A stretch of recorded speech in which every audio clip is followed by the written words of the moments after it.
بسم اللہ الرحمن الرحیم الحمدللہ رب العالمین والصلاة والسلام علی اشرف الانبیاء و سید المرسلین اما بعد۔ آج سے ہم ایصال ثواب جائز اور ناجائز صورتیں اس موضوع پر یہ کتاب ہمارے سامنے ہے، اس کا آغاز کر رہے ہیں بطور ایک سیریز کے، اور اس کتاب کے مؤلف ہیں حافظ شبیر صدیق، اور اس کی تصدیر کی ہے حافظ صلاح الدین یوسف صاحب نے۔ تو کتاب کو شروع کرتے ہیں۔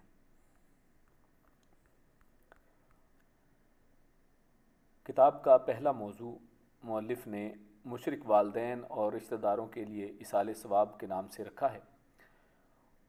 اور اس میں وہ کہتے ہیں کہ وہ امور جن کی وجہ سے کسی شخص کے فوت ہو جانے کے بعد بھی اس کو ان کا ثواب پہنچتا ہے، ان کے جاننے سے پہلے یہ جاننا بھی اشد ضروری ہے کہ یہ فائدہ صرف اسی شخص کو پہنچے گا جو موحد ہوگا، جس نے اپنی زندگی میں کبھی شرک نہ کیا ہو، یا اس سے شرک جیسے گھناؤنے جرم کا ارتکاب تو ہو گیا مگر اس نے اپنی زندگی ہی میں توبہ کر لی ہو۔ اگر کوئی شخص شرک سے توبہ کیے بغیر فوت ہو جاتا ہے تو اس کو نہ تو اپنے اعمال کچھ فائدہ پہنچائیں گے اور نہ ہی کسی اور کے، کسی شخص کے عمل سے اس کو فائدہ پہنچنا تو درکنار، اگر کوئی اس کے حق میں دعائے مغفرت بھی کرتا ہے تو اس کا بھی اسے کوئی فائدہ نہ ہوگا۔ قرآن و سنت کی بہت ساری نصوص اس بات پر دلالت کرتی ہیں۔ اللہ تعالیٰ نے نبی اکرم صلی اللہ علیہ وسلم کو مخاطب کر کے فرمایا، ان تستغفر لهم 70 مرة فلن يغفر الله لهم ذلك بأنهم كفروا بالله ورسوله۔ اگر آپ ان کے لیے 70 بار بھی بخشش کی دعا کریں گے تب بھی اللہ انہیں ہرگز نہ بخشے گا، یہ اس لیے کہ بے شک انہوں نے اللہ اور اس کے رسول کے ساتھ کفر کیا۔ یہ سورۃ التوبہ ہے، آیت نمبر 80۔ گویا کہ کفار اور مشرکین اور منافقین کے لیے نبی صلی اللہ علیہ وسلم کا مغفرت کی دعا کرنا بھی ان کو کوئی فائدہ نہیں پہنچا سکتا۔ رسول اللہ صلی اللہ علیہ وسلم کا فرمان ہے، جس کا ترجمہ کچھ یوں ہے کہ میں نے اپنے رب سے اپنی والدہ کے لیے مغفرت کی دعا کرنے کی اجازت طلب کی تو میرے رب نے مجھے اس بات کی اجازت نہیں دی، اور یہ حدیث صحیح مسلم کی ہے۔ چونکہ نبی اکرم صلی اللہ علیہ وسلم کے والدین زمانہ جاہلیت ہی میں وفات پا چکے تھے اور اس وقت لوگ دین ابراہیمی سے کوسوں دور تھے، وہ بت پرستی کا شکار ہو چکے تھے، اسی لیے امام نووی رحمہ اللہ صحیح مسلم کی شرح میں اس حدیث کے تحت لکھتے ہیں کہ اس حدیث میں اس بات کی دلیل ہے کہ کفار کے لیے استغفار کرنے کی ممانعت ہے۔ جس طرح مشرک والدین یا دیگر مشرکین کے لیے دعا کرنے کی ممانعت ہے، اسی طرح کوئی اور کام جو ایصال ثواب کی نیت سے کیا جائے وہ بھی ممنوع ہے،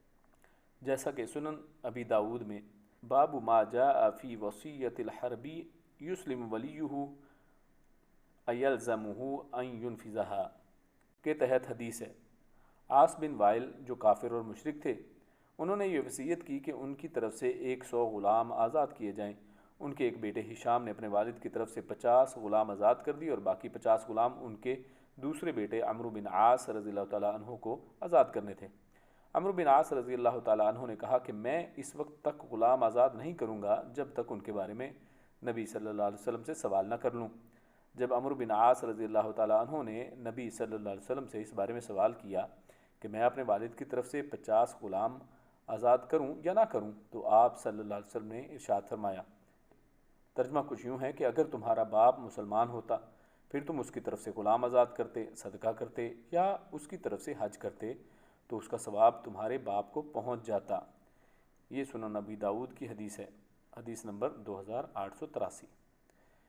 مذکورہ نصوص کی روشنی میں یہ بات واضح ہوتی ہے کہ مغفرت کی دعا یا ایصال ثواب کی نیت سے کوئی بھی کام صرف اس شخص کی طرف سے ہو سکتا ہے جو کافر یا مشرک نہ ہو۔